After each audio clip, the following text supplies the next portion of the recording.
Hello everyone. आज हम पढ़ने वाले पोस्ट गुप्ता एरा के बारे में, जो कि है मतलब 7th सेंचुरी से 12th सेंचुरी तक। क्या क्या कौन कौन से रूलर्स रहे, कौन कौन सी डायनेस्टीज आई, क्या क्या उसमें मेजर इवेंट्स रहे। तो ये जनरली ये वाला पीरियड होता है 7th सेंचुरी से 12th सेंचुरी बीसी तक, एडी तक सॉरी। ये माना जाता है पोस्ट गुप्ता एरा। तो हम ये एक रॉ मैप है, सॉरी मैं ऐसे ही बना पाई थी। तो राजस्थान वाले एरिया में उस टाइम, यानी कि north west part of India में रूल कर रहे थे राजपूत। नॉर्थ और नदन में और नॉर्थ ईस्ट वाले में रूल चल रहा था हर्षवर्धन का। अब बात करें इस वाले एरिया में, ये जो महाराष्ट्र वाला एरिया मॉडर्न डे, वहाँ पे चालुक्यास थे।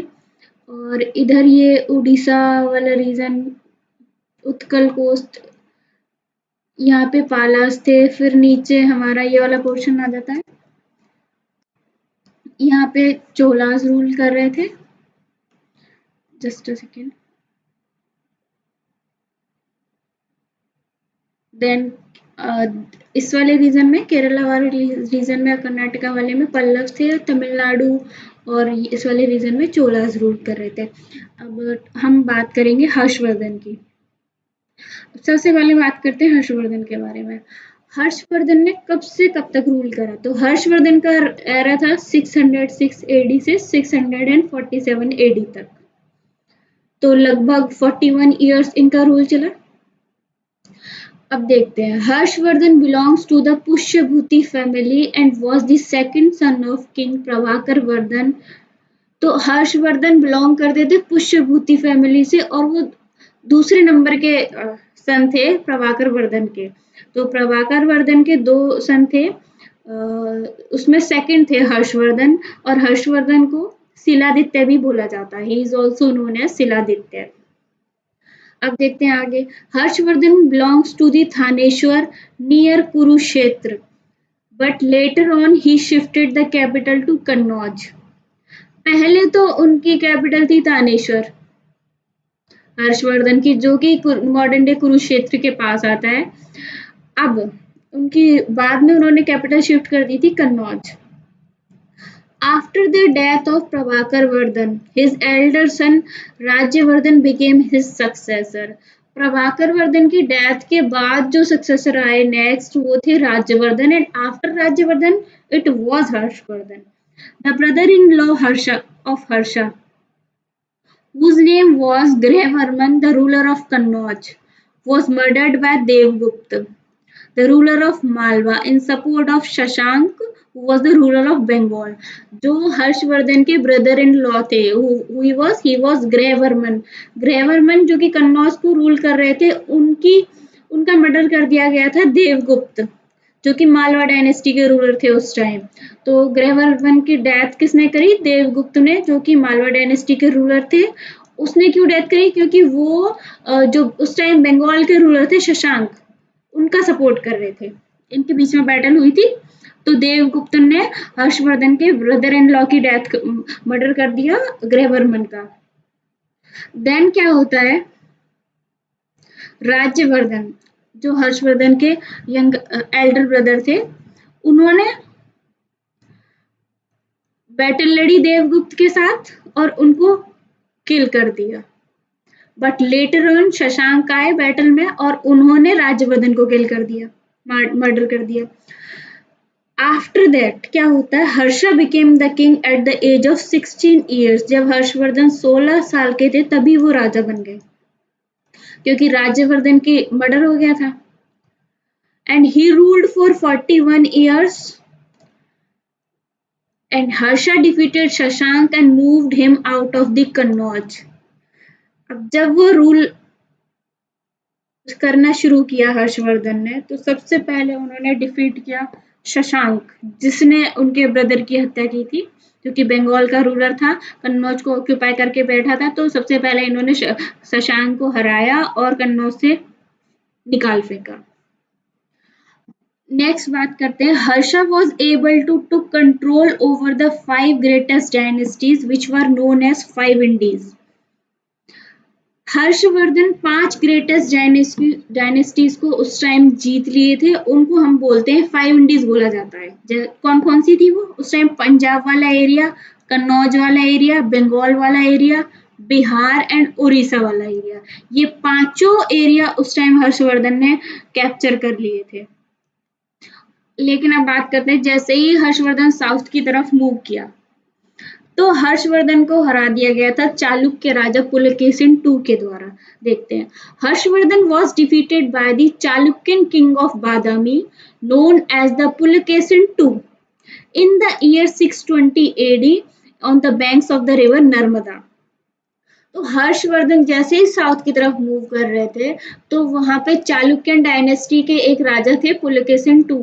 तो उन्होंने हर्षवर्धन को हरा दिया था। 620 एडी में इनका बैटल हुआ था और कौन सी नदी के किनारे हुआ था? वो नर्मदा नदी के किनारे। अब बात करते हैं, famous Chinese traveller Hiuen Tsang who is known as the prince of travelers visited the court of Harshvardhan who wrote the book Siyuki। तो जिस टाइम हर्षवर्धन रूल कर रहे थे उस टाइम फेमस चाइनीज ट्रेवलर आए थे हियान सेंग। हियान सेंग हर्षवर्धन के टाइम पर आए थे और उन्होंने एक बुक लिखी सीयू की। नेक्स्ट अब देखते हैं, Harsha was also very fond of learning and he also set up the very large monastery at Nalanda in Bihar. तो हर्षा मतलब लर्निंग के बहुत उनको शौक था, he was very fond of learning. तो फिर उन्होंने क्या किया, एक बहुत ही मोनेस्ट्री बनाई नालंदा में, नालंदा यूनिवर्सिटी जो कि बिहार में है, जो कि कुमारगुप्त ने बनवाई थी। उसमें उन्होंने एक मोनेस्ट्री बनवाई हर्षवर्धन ने लर्निंग्स के लिए।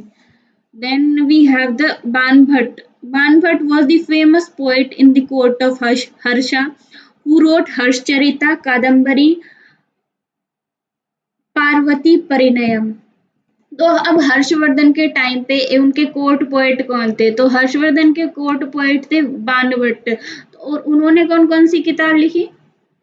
बाणभट्ट जी ने लिखी, एक तो सबसे इंपॉर्टेंट आती हर्षचरिता, दूसरी इंपॉर्टेंट बुक है कादम्बरी और third book is Parvati Parinayam. तो इन्होंने बाणभट्ट जी ने 3 बुक लिखी थी, हर्षचरिता, कादम्बरी, पार्वती परिणयम।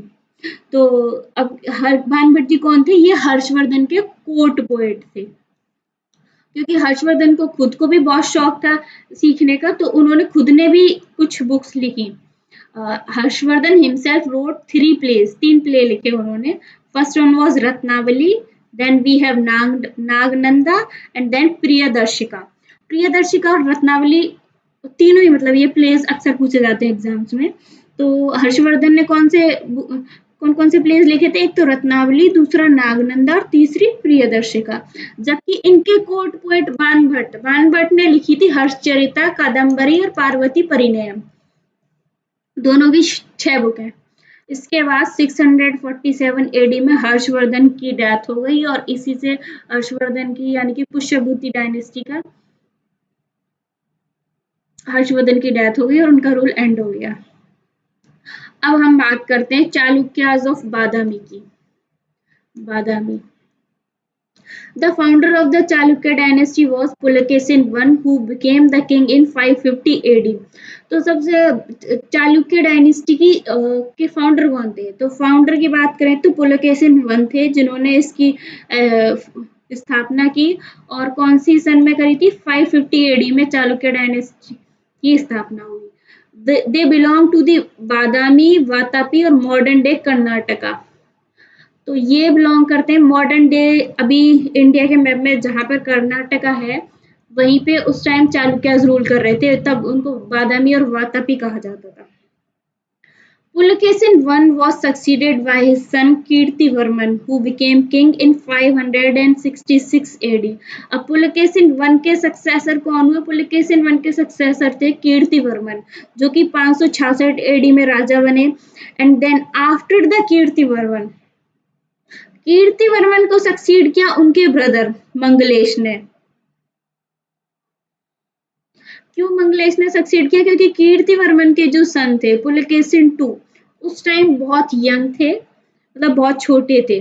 और जब पुलकेशिन II मतलब बड़े हुए यानी कि ग्रू अप किए he attain a certain age, तब उन्होंने Pulakeshin two grew up he defeated his uncle Mangalesh and became the king in 609 AD. तो उन्होंने अपने अंकल को डिफीट किया बैटल में और खुद राजा बन गए 609 एडी में। देखते हैं अब next. Pulakeshin two apart from defeating Harshavardhan also captured Vengi the northernmost territory of the Pallavas. Pulakeshin two ने न केवल हर्षवर्धन को हराया था, उन्होंने वेंगी को भी कैप्चर किया था। वेंगी एक पल्लव्स की नदर्न मोस्ट टेरिटरी थी। तो दो इंपॉर्टेंट काम करे पुलकेशिन टू ने, एक तो हर्षवर्धन को हराया और दूसरा वेंगी पल्लव की एक कैप्चर टेरिटरी कैप्चर करी थी नदर्न मोस्ट पार्ट में जो उनकी कैप्चरी थी। अब देखते हैं next point. Pulakeshin two sent a embassy to the Persian king Khusro II and he also received the embassy from him। इन्होंने एम्बेसी भेजी पर्शिया पर्शिया में और खुसरो टू से एम्बेसी रिसीव भी करी। उस टाइम कौन से रूलर थे पर्शिया में? Khusrau two. Pulakeshin two died in the year 642 AD as he was defeated and killed by Pallava ruler Narasimha Varman. अब पुलकेशिन टू को किसने डिफीट किया? पुलकेशिन टू ने तो हर्षवर्धन को डिफीट किया। अब पुलकेशिन टू को डिफीट किया पल्लव राजा नरसिंह वर्मन ने, और उन्होंने जैसे इसको डिफीट किया तो नरसिंह वर्मन ने पुलकेशिन टू को डिफीट करके वातापी कोंडा का टाइटल भी लिया था। ये हम आगे देखेंगे। तो 642 एडी में उनसे लड़ते वॉर में इनकी डेथ हो गई। Then we have Pulakeshin two was succeeded by his son Vikramaditya one but he was not able to control the empire. The last ruler of the Chalukyas was Kirtivarman two. तो पुलकेशिन टू के बाद जो राजा आए वो थे उनके बेटे विक्रमादित्य वन। वो इतने एबल रूलर नहीं थे, फिर वो मतलब एबल रूलर नहीं थे तो उतना कंट्रोल भी नहीं कर पाए एम्पायर को। फिर अब हम लास्ट रूलर की बात करें चालुक्यास का, तो वो थे कीर्तिवर्मन टू, जिनको हरा दिया गया था दंती दुर्ग के द्वारा इन द ईयर 757 एडी में। और फिर दंती दुर्ग ने कीर्तिवर्मन टू को हरा के अपनी डायनेस्टी एस्टेब्लिश करी, फाउंडर बने ये राष्ट्रकूटास के। तो who was the founder of Rashtrakutas? He was Dantidurga. वो कैसे बने? Last Chalukya ruler Kirtivarman two को डिफीट करके। तो इनका एरिया भी वही आता है राष्ट्रकूटास को, कर्नाटका वाला। अब हम बात करते हैं पल्लव्स की। The origin of Pallav is not clear, but it is believed that Simha Vishnu was the first important ruler of the Pallavs and who became the king in 560 AD. Just a second, guys.